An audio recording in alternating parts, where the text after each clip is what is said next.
All right, part three of our series. How do we get out of this loop, right? So our child is now stuck in this behavioral loop.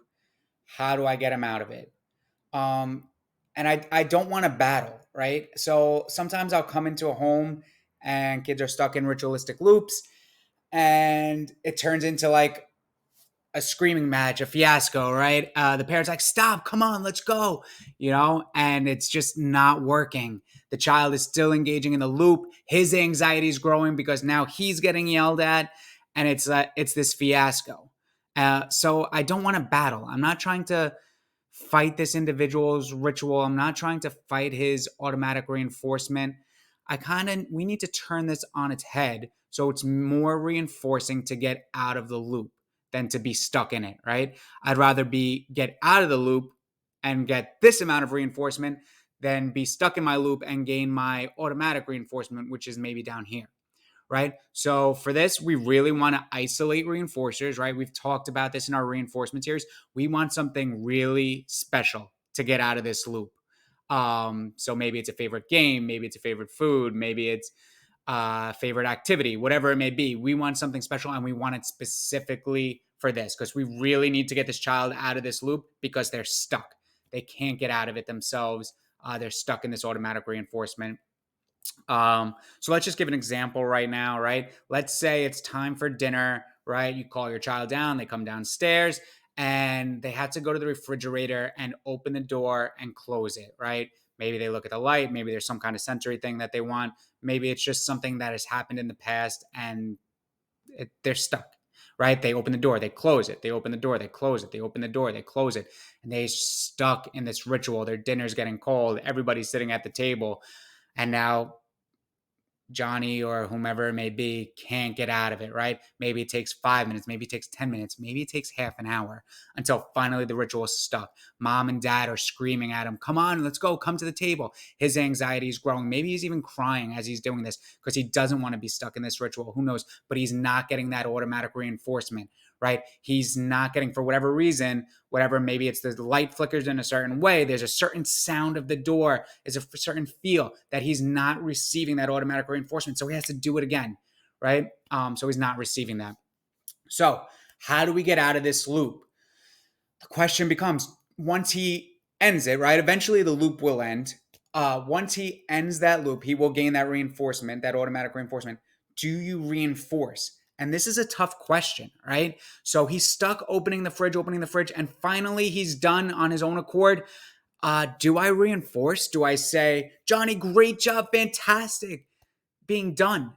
That's very tricky because now are you reinforcing the ritual? Are you even ingraining that ritual even more because that reinforcement is part of the ritual now? This is a very tough question. I would make sure that if we are reinforcing when he gets out of the loop, that it is extremely behavior specific. So I want to provide behavior specific reinforcement. And that behavior specific reinforcement is going to be the next thing that happens, right? So he's supposed to eat dinner, right? But he's stuck opening and closing the fridge. Finally, he breaks that loop. He gets that automatic reinforcement. Now he goes and sits down at dinner. Great job sitting at the table. Fantastic eating your food. Awesome job. Here you go. You get this toy. You get the iPad. You get this. Fantastic. So good. So I'm providing behavior specific praise to the next activity, right? I really want to avoid reinforcing the ritual, right? He was engaging in that ritual. I don't want to reinforce that. I want to reinforce behavior specific to that. Second thing with reinforcement that we can do, and this is typically the route that I take, we gamify it, right? Getting out of that ritual. So we set a timer and a time that I know that he's going to achieve to get out of that ritual, right? Say it typically takes Johnny 5 minutes of opening and closing that door until he's done. I'm going to set a timer for 10 minutes.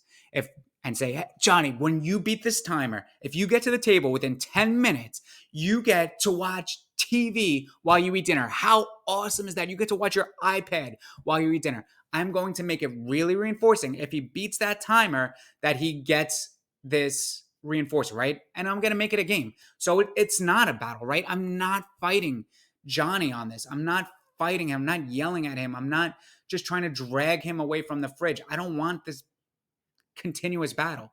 Let's make it reinforcing. Let's gamify it for him to get out of that ritual. So if he does it within 10 minutes, set a timer, you beat the timer, fantastic. You get this reinforcer. You get to watch TV while you eat dinner. Awesome job. Now he does it for a week. He beats the timer every single time. That's so awesome. Now we bring it down a minute. Let's bring it to 9 minutes, right? We bring that time to 9 minutes. He beats it every single time. Fantastic.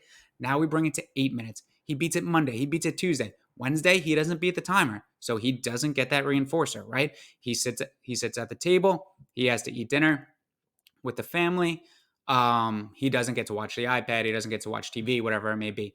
Now, Thursday and Friday, he beats the reinforcer again. Monday and Tuesday, he beats the clock at 8 minutes again. Now we bring it down to 7 minutes. He beats the clock 6 minutes, 5 minutes. And, maybe he has some relapses where he doesn't beat the timer. That's okay. He just doesn't gain access to that reinforcer. All right, no problem. Then maybe tomorrow we'll try. If you beat the timer tomorrow, it's going to be so awesome. I can't wait for you to watch your favorite show. It is going to be fantastic. But we keep bringing that timer lower and lower and lower. So this is when they're stuck in that ritual loop, and we just want to shorten that amount of time. So it's not as hampering to the individual's life. It's not as hampering to the family lifestyle. We are gamifying this. We are making it fun. We are making it exciting to get out of the loop. Can you do it? It'll be fantastic. You're going to get so much reinforcement. It's going to be awesome, right? So this is one strategy. Maybe it works. Maybe it doesn't. I have had success getting out of loops, or at least decreasing the amount of time they're stuck in a loop, right? If the child opens and closes the refrigerator 3 times, that's not going to affect his life. But if he's stuck there for 45 minutes, that is going to affect his life. And again, we're setting a timer that is easily achievable in the beginning. So easy. I know he's going to beat that timer. And then we work down from there as he's being successful, right? And if he's not being successful, we go back up. We increase the timer, whatever it may be. We want the child to be successful. We want to then decrease the time. Good. So I'll see you for the next part. We have a lot to talk about. I'm excited to share my thoughts. See you soon.